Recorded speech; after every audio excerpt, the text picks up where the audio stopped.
In this video, I'm going to teach you how to properly predict whether your opponent is going to hit cross court or if they're going to hit down the line in doubles. See, if you're the net player and you know that your opponent's going to hit cross court, right before they hit, you can make a slight move, intercept it, and then nail it at the partner's legs, and they'll have no time to react, and you win point after point. At the same time, if you can read something and know that they're going to hit down the line more often, you can stay or even move over a little bit if you'd like, and now you can cover the alley. It's not knowing where your opponent is going to hit that makes you feel lost when you're at the net. But there's something you can notice, and I'm going to teach it to you right now. First, I want to say that what you're about to learn is most correct when your opponent is behind the baseline. So what I'm about to teach you is when your opponent is behind the baseline. All right. Your opponent will hit on both sides of their body. No duh. What a revelation, Ryan. Thanks for telling me. Sometimes they'll hit on this side. Sometimes they'll hit on this side. But here's maybe something you didn't realize. Players choose their targets based on the side of the body where they're making contact. Meaning, when a player is hitting what is called an inside ground stroke, that is the ground stroke toward the inside of the court, they are more likely to hit the ball down the line than if they're hitting an outside ground stroke toward the outside of the court. Outside ground strokes are hit cross court more than 50% of the time. Inside ground strokes are hit down the line more than 50% of the time when you look at recreational doubles. So when you're at the net, you don't have to wonder where is the ball going to go. All you need to do in order to be right more than you're wrong, which is all you need in order to win a match. You don't need to be right 100% of the time. You just need to be right 60% of the time. When you're right 60% of the time, you have a huge advantage. Now it seems like you're psychic. It's no longer a coin flip of, half right and half wrong. Now you're right 60% of the time. And all you did is you read inside ground stroke versus outside ground stroke. Let's check out some high-level college doubles, and we're going to see this in action. So the first point here, we're going to look at the serving team in the I formation, where the net player could go this way, could go this way, and it creates confusion and a little bit of undecisiveness when it comes to the returner and possibly where they're going to aim their shots. So very simple. First, what we see here is the returner is turning toward the inside ground stroke, meaning this is the inside of the court and this is the outside of the court. So if the serve went out here, that would have been the outside ground stroke. Inside ground strokes are hit down the line much more often than outside ground strokes. Outside ground strokes are hit cross court a lot. If you know baseball at all, if you watch baseball, you know that right-handed batters tend to hit to left field and left-handed batters tend to hit to right field. Is that true 100% of the time? Absolutely not. Is it true 60% of the time? Yes. And so we can use this knowledge to help us know where to go. All right. And by the way, I'm not telling you to do an I formation. I'm just telling you this is a great example of understanding where the ball is going to go and being right 60% of the time. All right. So we got an inside ground stroke. So which way should this guy predict the ball is going to go? He should predict this direction. We should see the net guy move this way. Let's see where he goes. And yes, the ball gets pulled down the line. And he goes for a little angle off the court. The opponent barely gets his racket on it, and the ball tips on the net, but it ends up not going over. Now let's look at another point. Let's look at the returner. Which ground stroke is he hitting? Is that the inside ground stroke or the outside? This is obviously the inside. The racket is pointing, at contact. The tip of the racket is pointing toward the inside of the court. If he was hitting on this side, that would be a serve out wide. That would be the outside ground stroke. When your opponent at the baseline, and I should say behind the baseline, is hitting an inside ground stroke, It's correct to hold your ground.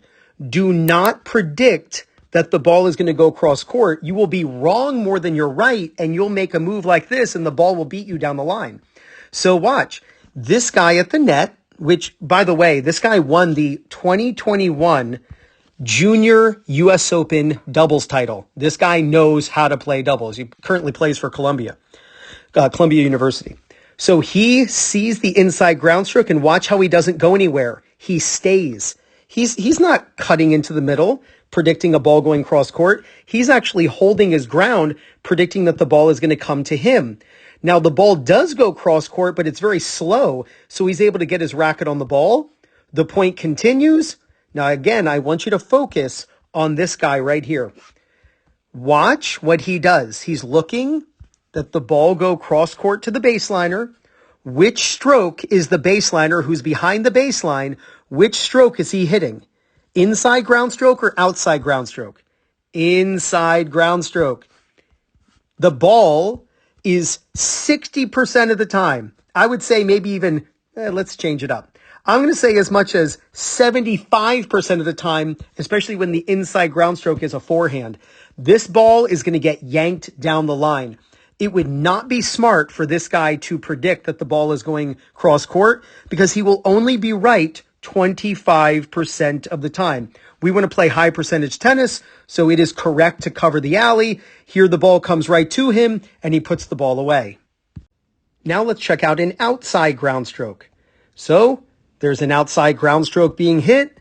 The outside ground stroke is hit cross court a lot, especially when it's a backhand. When the backhand is the outside ground stroke, that thing is going cross court 85% of the time. Players do not like typically taking a crooked ball and straightening it out on their backhand side. So that's why this player makes the move. He sees the outside ground stroke being hit. He predicts that he'll be right, 2 out of 3 times, 3 out of 4 times. So he decides, you know what? I'm going to move before the ball is ever contacted. He hits it at the net guy who doesn't have time to react and do much with the ball, and then he puts the ball away. Now, I know I was showing you the return of serve, but this works on ground strokes as well. It's just at very high levels, the points are very short, and so you only really get a lot of returns. You don't get a lot of cross-court rallies. But in your local leagues, you might find a lot of long rallies going cross-court back and forth, and you know that. You're at the net and the ball's going cross-court by you. Well, here's the thing. It isn't just on the return, it's at any point when your opponent is behind the baseline. If it's an inside ground stroke, just stay where you are. If it's an outside ground stroke, predict that they're going to go cross court, and right before they hit, make a little move. Yes, a couple times throughout the match, you're going to get burnt down the line. And even you can think of me and go, Ryan, you did this to me, and that's okay. And the reason is because my job isn't to get you to win every single point you ever play. My goal is to help you win more matches than you normally do. And that means doing things differently compared to what you normally do. So it's very simple. When your opponent is behind the baseline and they've got an outside ground stroke, predict that they're going to hit cross court, especially when that outside ground stroke is a backhand. And when the opponent has an inside ground stroke, predict that the ball is going to go down the line, basically right to you, especially when that inside ground stroke is a forehand. Send this video to your doubles partners. All of you need to get on the same page. If you master this ability to predict cross court and down the line, you're going to win a ton of doubles matches. Now, if you're tired of lugging around your old and outdated ball machine, then just make your tennis friends jealous and get the Proton Ball Machine by Hydrogen Sports. And right now you can get free shipping in the USA when you use my link. It's in the description. You'll find it in the first comment. You'll also see it on the screen at the end of this video. The Proton is fully programmable using its intuitive app. In fact, you control it using your smartphone or watch. It holds up to 100 balls and weighs less than 20 pounds. To see how truly amazing this ball machine is, and to get free shipping when you order one, be sure to use my link. Now, before I share that link with you, if you're looking for practice partners in your local area, maybe you want to find stronger opponents to play singles or doubles against, or you want to find a great coach who's close to you who can help you with your game, then check out PlayYourCourt. It's a database of players and coaches in your local area who you can contact today and start playing more tennis. I've put their link in the description. I'm also going to pin it in the first comment. Check out PlayYourCourt. You're going to love it. So click right there to check out the Proton Ball Machine, and with that link, you're given a coupon code for free shipping. Master the ability to understand outside versus inside ground strokes and where those balls tend to go. If you do, there's no doubt you're going to gain confidence, win more matches, and play much better tennis. This is Ryan Reedy from 2minutetennis.net. You got this.